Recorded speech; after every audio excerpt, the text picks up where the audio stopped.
کہ نکاح مسجد میں ہونا چاہیے۔ یہ بات جو ہے شروع میں تو لوگوں کو عجیب سی لگی، لیکن جو دلائل میں نے دیے وہ اتنے کنونسنگ تھے کہ الحمدللہ اس کو تو لوگوں نے بہت جلد قبول کر لیا۔ ہمارے لیے سب سے بڑی دلیل کیا ہے کہ حضور کا قولی حکم ہے، اعلنوا ھذا النکاح واجعلوہ فی المساجد، نکاح کا اعلان عام کیا کرو اور مسجدوں میں منعقد کیا کرو۔ یہ جامع ترمذی شریف کی روایت ہے، اگرچہ ٹھیک ہے علماء کا کہنا یہ ہے کہ یہاں جو وجعلوہ جو فعل امر ہے یہ وجوب کے لیے نہیں ہے، استحباب کے لیے ہے، لازم نہیں ہے۔ امر دونوں طرح کا ہوتا ہے، مستحب ہے، بہتر ہے۔ تو سوال یہ کہ بہتر کو کیوں چھوڑیں؟ جس کو محمد رسول اللہ نے بہتر قرار دیا ہو اسے کیوں چھوڑیں؟ کس دلیل سے چھوڑیں؟ ہمیں لازماً اختیار کرنا چاہیے۔ پھر میں نے عرض کیا حضور کی بیٹیوں کے نکاح مسجد میں ہوئے تو ہمارے ہاں کون ہے وہ چودھری اور وہ سرمایہ دار تو جو سمجھے کہ میری بیٹی کی تو توہین ہو جائے گی اس کا نکاح مسجد میں ہو؟ اس طرح باتیں سمجھانے کے لیے ہوتی ہیں۔ حضور کی محبت ہر مسلمان کے دل میں ہے، لیکن کسی نے ادھر توجہ دلائی ہی نہیں تو لوگ کیا کریں؟ اس میں علماء کی فیلیور ہے سب سے بڑی، اور اس کی وجہ کیا ہے؟ وجہ یہ ہے کہ ہمارے مولوی عام طور پر کمی کاری ہوتے ہیں، ملازم ہوتے ہیں۔ دیہات میں تو ان کی حیثیت کمی کاروں سے زیادہ ہوتی ہی نہیں، وہ چودھریوں سے کیسے کہے؟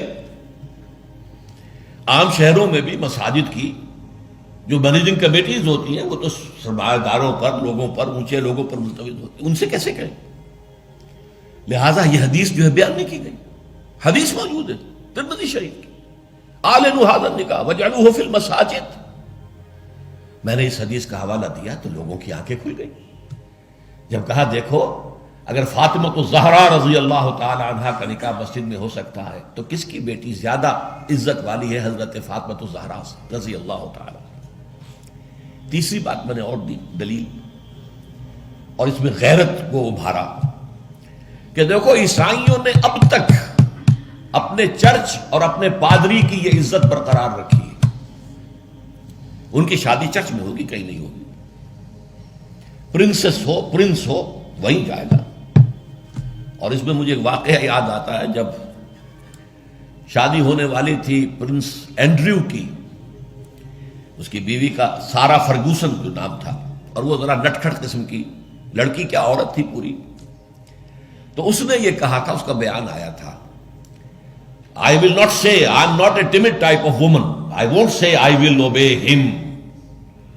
اس سے مجھے معلوم ہوا کہ ان کے نکاح کے اندر یہ قول بھی ہوتا ہے کہ پادری کے سامنے چرچ میں کھڑے ہو کر، چونکہ ان کے ہاں پردہ نہیں ہے، لڑکا اور لڑکی دونوں آمنے سامنے کھڑے ہو کر ایجاب و قبول کرتے ہیں، اور لڑکی یہ بھی کہتی ہے کہ میں اس کی تابع داری کروں گی۔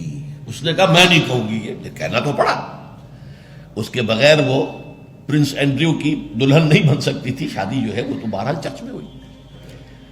ہمارا مولوی بیچارہ بغل میں دبا کر وہ رجسٹر اور بیٹھا سوکھ رہا ہوتا ہے، بھرات تو ابھی آئی نہیں ہے، 2 گھنٹے گزر گئے، بیٹھا ہوا۔ یہ اس کی حیثیت ہے ملازم کی۔ یہ وجہ ہے اب جب اس سے بھی غیرت جاگی لوگوں کی، ہاں واقعی بات صحیح ہے، عیسائیوں کے ہاں اگر ابھی تک چرچ کا یہ مقام ہے اور پادری کی عزت ہے۔ چوتھی دلیل میں نے اور دی، دیکھو نکاح سے کیا ہوتا ہے کہ ہمارے اس معاشرے میں ایک نئے خاندان کی بنیاد پڑتی ہے، اس کے لیے دعا کرنا، خیر، برکت، بھلائی، سعادت، یہ اس نکاح کا جز ہوتا ہے۔ لکھتے بھی ہیں کہ دعا میں شریک ہو۔ اب ظاہر بات ہے کہ دعا کا ماحول آپ نے باہر جو ہے بڑے قالین بچھا لیے قیمتی، اور ان پر قیمتی صوفے رکھ لیے، اور بڑے سنہری قسم کے شامیانے لگا لیے، لیکن وہاں پر ماحول کیا ہوتا ہے؟ سگریٹیں پی رہے ہیں، دھواں سگریٹوں کا، قہقہے لگ رہے ہیں، غیبتیں ہو رہی ہیں، اور یہ کہ کوئی بھانڈ آ گئے ہیں، فحش گوئی کر رہے ہیں۔ اس حال میں کوئی شخص جو ہے کونے میں بیٹھے ہوا مولوی صاحب جو من من من من من کر کے وہ کچھ پڑھتے ہیں اور کہتے ہیں دعا کر لو۔ اب دعا کیا خاک کر لو؟ دعا کے لیے ماحول ہوتا ہے، دل کی آمادگی ہوتی ہے، ذہنی اور نفسیاتی تیاری ہوتی ہے، تب دعا ہوتی ہے۔